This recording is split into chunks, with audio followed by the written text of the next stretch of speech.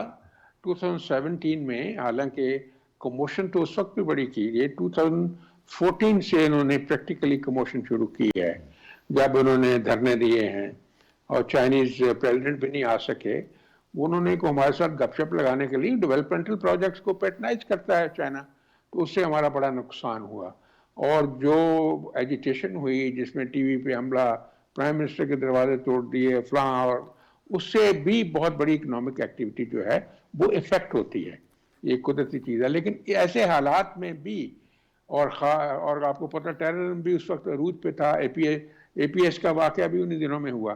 اس کے باوجود محنت جو کی گئی تھی میاں صاحب نے، ان کی ٹیم نے، جو آپ کو انرجی پلانٹس لگا کے دیے اتنی زیادہ کہ جو ہمیشہ ہی لوڈ شیڈنگ ہوتی تھی اور سنبھالی نہیں جاتی تھی، نہ گرمیوں میں نہ سردیوں میں، اس میں کتنا بڑا سنبھالا پیدا. میں خود کمیٹی کا ممبر تھا اور چیف منسٹر پنجاب نے ہماری کمیٹی کو ہیلی کاپٹر دیے ہوئے تھے، اور ہم ہر ہفتے بعد ایک پروجیکٹ کے اوپر جاتے تھے، دیکھتے تھے، اور ایسے کام ہو رہا تھا جیسے جنات کام کرتے ہیں، ایسے اس طرح جنیز ور آن ورک. اور جب ہم جاتے تھے ہفتے بعد پہچانا نہیں جاتا تھا یہ کیا ہو گیا. 24 آورس کام ہوتا تھا، اور اس سے بہت بڑا ریولیوشن آ گیا تھا. اور آپ دیکھتے ہیں سی پیک سٹارٹ ہوا، that was a breath of fresh air. تو اس کے بعد جو کیا گیا ہے، جو میں ہمیشہ کہتا ہوں، مجھے اجازت دیجیے، کہ ایک کی جنرل آ جاتا ہے یا دو، باقی تو فوج بیچاری اپنی جانیں دیتی ہے. اس کے اپنے کوئی فارچون سیکرز ہوتے ہیں، اپنے اس کے ایمبیشنز ہوتی ہیں، اور دو جج مل جاتے ہیں سینئر موسٹ جو ہوتے ہیں، وہ بیٹھ کے ملک کا کباڑہ کر دیتے ہیں. ایک دفعہ نہیں کیا، یعنی کوئی 6-7 دفعہ کیا ہے. چاہے وہ منیر ہو، چاہے وہ انوار الحق ہو، چاہے وہ ارشاد حسن خان ہو، چاہے وہ ثاقب نثار ہو. تو کاش ان کی جگہ ہمیں ایسے مل جاتے جیسے کارنیلیس تھے، یا حمود الرحمان تھے، یا ناصر الملک تھے، یا وہ اجمل میاں تھے، رانا بھگوان داس تھے. وہ نہیں ہمیں مل سکے ان کی جگہ. یہ ان کی جگہ آ گئے اور انہوں نے ملک کی تباہی مچا دی. جیسے ملک میں کنٹینیوٹی تھی اور کام ہو رہا تھا، میاں صاحب کو نکالنے کی کیا ان کو ضرورت محسوس ہوئی؟ ان کے ذاتی اغراض و مقاصد تھے. اب جو کہہ رہے ہیں کہ غلطی ہوگی، اور سارا زمانہ کہہ رہا ہے، جنہوں نے کروایا وہ بھی کہتے ہیں غلطی ہوگی. تو اس لیے یہ ملک کے ساتھ بڑی زیادتی ہوئی ہے. اینی ہاؤ، یہ جو انہوں نے کہا ہے کہ جو اب انشاءاللہ اس وقت کو مثال سامنے رکھتے ہوئے دوبارہ سے آپ محنت کریں. آپ نے کہا کہ پولیٹیکل سٹیبلٹی بھی آ رہی ہے، اور جماعتیں جو ہیں وہ آف کورس وہ اپنی صفحے سیدھی کر رہی، کرتی رہیں، ڈیموکریسی میں ایسے ہوتا ہے. لیکن یہ ہے کہ اب انشاءاللہ جب الیکشن ہو جائیں گے تو مزید سٹیبلٹی آ جائے گی. آئندہ 2-3 مہینوں میں بڑا کام ہوگا. میں سمجھتا ہوں there is a great light at the end of the tunnel. اب وہ بادل جو تھے نا، جو مسٹ جو تھی کنفیوژن کنفاؤنڈڈ کی، وہ چھٹتی جا رہی ہے. And we are treading the path of real development progress. پہلا سلو پیس ہوگی، پھر انشاءاللہ the speed will be getting accelerated. یہ سینیٹر صاحب آپ بتائیے گا کہ سیاسی جماعتوں کی بڑی ایک جدوجہد ہوتی ہے. وہ جب بھی بات کرتے ہیں تو ان کی اپنی ایک لیگیسی ہوتی ہے کہ جمہوریت کے لیے، آزادی اظہار رائے کے لیے ان کی یہ قربانی ہے، یہ قربانی ہے. مسلم لیگ نون بات کرے گی تو وہ کچھ بیان کرے گی، پیپلز پارٹی جب بیان کرے گی تو ذوالفقار علی بھٹو شہید اور بے نظیر بھٹو شہید کا ذکر ہوگا. پھر آئین کی بات ہوگی. مسلم لیگ نون بات کرے گی تو انفراسٹرکچر کی بات کرے گی ملک کے لیے. جب غیر فطری طور پہ جماعتیں بنتی ہیں تو آپ کے خیال میں پھر اس کا یہی نتیجہ نکلتا ہے، جیسے یہ جماعت جو ہے پی ٹی آئی جس طرح سے بکھر رہی ہے، اور یہ ایک تجربے کی بنیاد پہ یہ ہوا تھا جس نے ظاہر ہے ملک کی معیشت کا بھی بڑا غرق کر دیا. جلد باسب میں 1980 پیپلز فیڈریشن سے سیاست شروع کی ہے، اور 38 ایئرز کے بعد، 38 سال کی سٹرگل کے بعد، جھنڈے لگانوں کے بعد، پوسٹر لگانے کے بعد، اس ملک کی اور اپنی پارٹی کی خدمت کے بعد، 38 ایئرز کے بعد مجھے اللہ رب العزت نے اور جناب آصف علی زرداری صاحب نے ٹکٹ دے کے میں سینیٹر بنا ہوں. تو ایک بہت بڑا عرصہ تھا اور ہم نے بہت کچھ سیکھا. 79-80 سے میں نے پالیٹکس شروع کی. اس وقت ڈکٹیٹر ضیاء الحق تھا، فضل حق گورنر تھے. آپ کو پتہ ہے ہم بہت مشکل میں تھے، لیکن ہم نے جمہوریت کا اور اپنی پارٹی کی نظریات کا ساتھ دیا ہے. تو جب پارٹی کے ورکرز اسی طرح اور میری طرح اور بھی لوگ ہیں کہ بھائی وہ پیپلز پارٹی سے ہیں اور 55 سال سے وہ سیاست کرتے ہیں، میں 44 ایئر سے پیپلز پارٹی سے سیاست کرتا ہوں، میری فیملی بھی 55 سال سے پاکستان پیپلز پارٹی کے ساتھ ہے اور انہوں نے بہت قربانیاں دی ہیں، جیلیں کاٹی ہیں، مطلب کہ زرداری صاحب کے لیے تحریک چلائی ہے، اسی طرح ڈکٹیٹر مشرف، ڈکٹیٹر ضیاء الحق، اور اسی طرح ماشاء اللہ میں بھی ہم نے جیلیں کاٹی ہیں. اور یہ اسی وجہ سے کہ جب ایک پولیٹیکل ورکر نظریات کی بنا پر اپنے لیڈرشپ کے ساتھ اپنی پارٹی کے ساتھ ہوتی ہے تو مشکل کو بھی فیس کر سکتے ہیں. وہ کوڑی پہ کاتے ہیں، جے بھٹو کا نعرہ لگاتے ہیں، وہ جیل میں بھی جاتے ہیں، جے بھٹو کا نعرہ لگاتے ہیں، اس سے ناخن بھی نکالتے ہیں، جے بھٹو کا نعرہ لگاتے ہیں.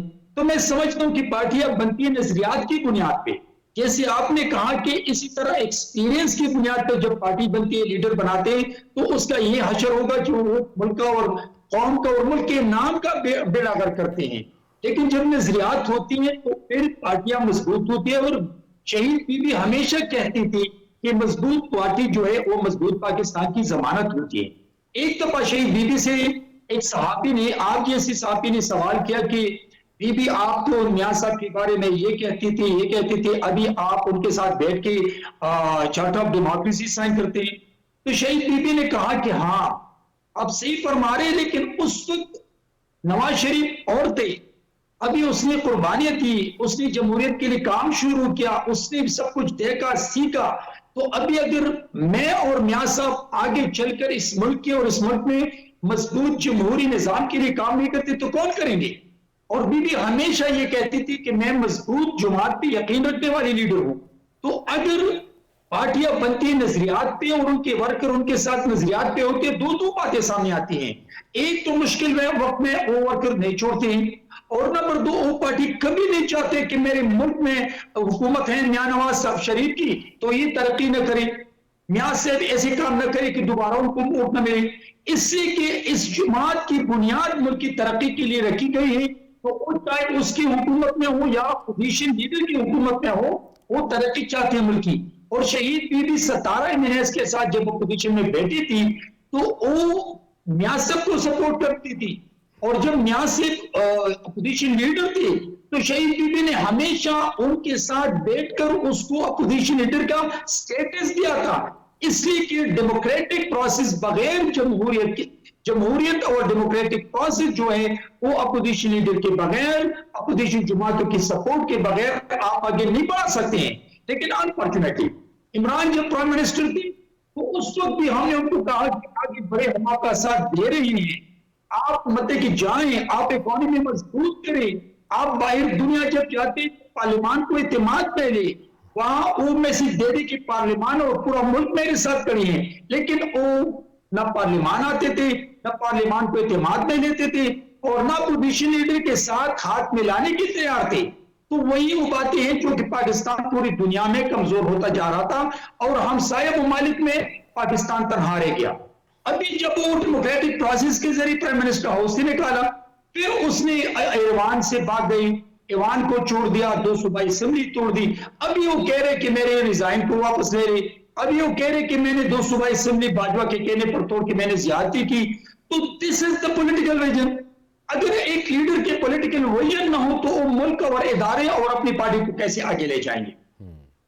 بالکل آپ درست کہہ رہے ہیں. ڈاکٹر صاحب اب یہ بتائیے کہ سیاسی جماعتوں کو بھی ان سارے معاملات سے بہت کچھ سیکھنا چاہیے اور اپنے اختلافات سے، جو سیاسی نظریات ہیں ان سے مبرہ ہو کر وہی جو ہم بات کرتے ہیں کہ ایک میثاق معیشت وہ بھی ایک ہونا چاہیے، تاکہ کم از کم اس معاملے پہ تمام کی تمام سیاسی جماعتیں ایک ہی صفحے پر ہوں. ڈاکٹر صاحب دیکھیے، جس طرح ہم نے ایک دور میں ٹیررزم کو پاکستان سے روٹ آؤٹ کیا تھا اور ہم نے سب نے ایگری کیا تھا ایک ڈاکیومنٹ پہ کہ پاکستان میں یہ ہم نے کرنا ہے اور پاکستان نے کیا، پھر ہم نے ایگری کیا کہ ہم ایک income support programme state of the art بنائیں گے. ماشاءاللہ اب بھی 10 ملین فیملیز تک پہنچ رہے ہیں. سارے پولیٹیکل پارٹیز نے یہ کام کیا. اسی طرح پاکستان ریمیٹنس انیشیٹو بنا، یہ بھی ایکچولی پی پی پی کے دور میں ہی بنا تھا. اس وقت ان کے وزیر خزانہ شوکت ترین صاحب تھے اور یہ پی پی پی نے ایک ریمیٹنس انیشیٹو شروع کیا. آج آپ 28-30 ارب ڈالر کی، اس وقت جب شروع ہوا تو میرا خیال ہے 8-9 ارب ڈالر پہ تھے، اور پھر یہ سو میں کچھ مثالیں ایسی دے رہا ہوں کہ جہاں سرٹنٹی کریٹ ہوئی ہے اور کنٹینیوٹی رہی ہے اور کمپٹنس رہی ہے اور کوارڈینیشن رہی ہے, اور ہم نے یہ طے کیا ایز اے ملک کہ ہم نے یہ کام کرنے ہیں تو ہم نے کیے ہیں. دا چارٹر آف سرٹنٹی کے بیسک اکنامک فنڈامنٹلز, یعنی کہ بڑے خسارے نہیں کرنے, پی آئی اے کا خسارہ نہیں کرنا, انرجی سیکٹر کا خسارہ نہیں کرنا, ایکسپینڈیچر ریونیو کا گیپ ٹھیک کرنا ہے. سینیٹر صاحب پی ایم ایل این کے بالکل درست کہہ رہے تھے کہ 8.7% ہے tax to G D P ratio. آپ کی جو نیبرنگ کنٹریز ہیں وہ 15% آف جی ڈی پی پہ ہیں tax to G D P. اگر آج آپ 15% پہ چلے جائیں تو یہ آئی ایم ایف اور ورلڈ بینک اور یہ جو قرضے ممالک سے لیتے پھر رہے ہیں ان کو بھول جائیں گے. آپ کا ڈومیسٹک ریسورس موبلائزیشن ہی آپ کا مسئلہ حل کر دے گی. تو ہم نے یہ کرنا ہے, اور سرٹنٹی بزنس مین کو دینی ہے کہ یہ پالیسیز 5 سے 8 سال چلیں گی.